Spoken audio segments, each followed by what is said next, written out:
He is also referred to Gandhi's Harijan movement, which most people saw as Gandhi's humanitarian effort to grant equal rights to untouchables, whom Gandhi had recognized as Harijan, people of God.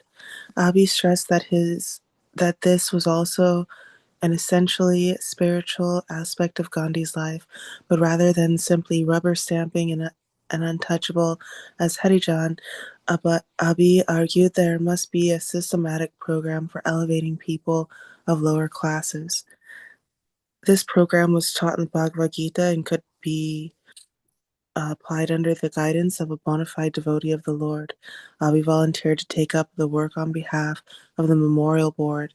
If the board, in attempting to commemorate Gandhi's efforts and accomplishments, neglected the essential spiritual aspects of Gandhi's life, I'll be warned that his memory will soon be dead, as has been the lot of other politicians. Perhaps they saw Abiy as another opportunist seeking money or as a sectarian religionist, but Abi saw himself as a lowly servant of Srila Bhaktivedanta Saraswati. Seeing certain Vaishnava qualities in the character of Mahatma Gandhi, Abi took the opportunity to introduce his spiritual master's message to the world. And by doing so, he paid tribute to Mahatma Gandhi, praising him as a great devotee interested in kirtana, temple worship, and elevating unfortunates to become people of God. While Abi, while on business in Madurai in South India, Abi showed some of his writings to Muthuswami Chetty, another medical salesman. Mr. Chetty was impressed and felt he could persuade his wealthy friend, Dr. Alagappa, the famous Birla of the South, to finance the printing. In April 1948, Mr. Chetty wrote to Abi saying that he had been prompted to help Abi for something God has meant. He asked Abi Charan to send him the complete Gita Upanishad manuscript so that he could present it to Dr. Alagappa in Madras. Mr. Chetty had already written to Alagappa about the first work, Gita Upanishad, over 1,200 pages of royal size, and had urged him to publish it for the benefit of religious-minded people. He had also mentioned that Abi had been trying to publish the book since 1946. Dr. Alagappa soon replied to Mr. Chetty that he was interested, and Mr. Chetty wrote to Abi, "So I am on my way to help you, and God and only God must help me. As for talking business with Dr. Alagappa, there would be no need, since once he does it, it is for the sake of benevolence." Anticipating success, Mr. Chetty invited Abi to come to Madras to meet Dr. Alagappa. There he will arrange for what God has meant for you to do in the religious duty. In Madras, Abi would be able to check and correct the proofs of the manuscript and see the book through the various stages of printing. It was a big opportunity, and Abi was not to miss an opportunity. If the book could be published, it would be a great victory in his mission to fulfill the request of Srila Bhaktivedanta Saraswati. But then the worst thing happened. The manuscript was stolen. It was the only copy, the one Abi was keeping safely at home. He questioned his family and friends. No one knew what happened. Abi was baffled. So much work had been undone. He felt he had worked so many months for nothing.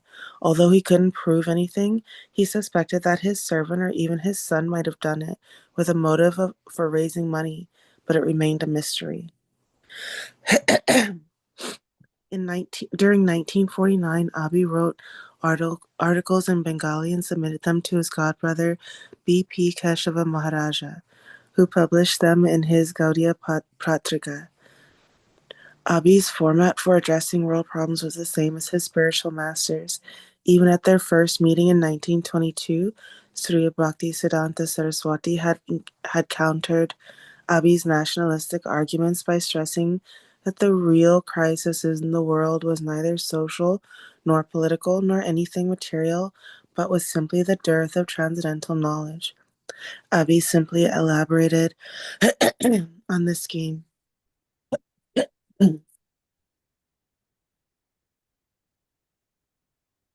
Um, he never advocated that the ordinary concerns of the world be disregarded, but he stressed that crisis can be solved only when the leadership is God conscious. If Krishna consciousness were put first, other concerns could be brought into line. But without Krishna consciousness, so-called solutions were only folly. Avi began his first Bengali article by quoting an editorial from the Allahabad edition of the Calcutta newspaper, Amrita Bazar. The editor had sorely lamented that India's worst troubles had not yet ended, despite national independence. The week has begun. The memories of Jallianwala Bagh and political serfdom no longer trouble us, but our trouble is far from being at an end in the dispensation of providence. Mankind cannot have any rest. If one kind of trouble goes, another quickly follows.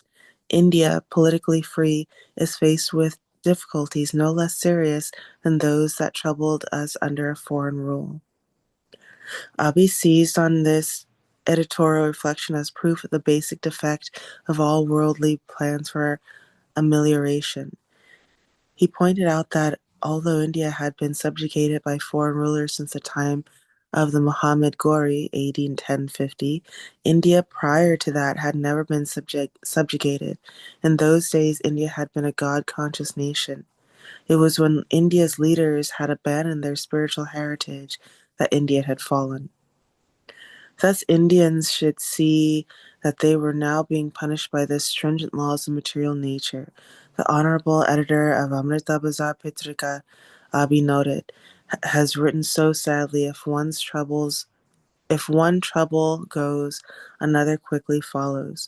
But that was stated in the Bhagavad Gita a long time previously. It was the same theme he had stated in his 1944 Back to Godhead articles, and the theme of so many of his letters also. Man, due to his neglect of the Supreme Lord, is being punished by material nature, which is directly controlled by the Supreme Lord. Men may write newspaper articles, pass measures at meetings and conferences, and attempt to overcome nature by scientific research, yet they will remain unable to surmount nature's law. As they try to escape their punishments, the Supreme Lord will cast them deeper into illusion, and they will fail miserably. Abi quoted an appropriate Bengali saying, I was trying to make a statue of Shiva, but I ended up making a monkey. Stop here. Stop charging.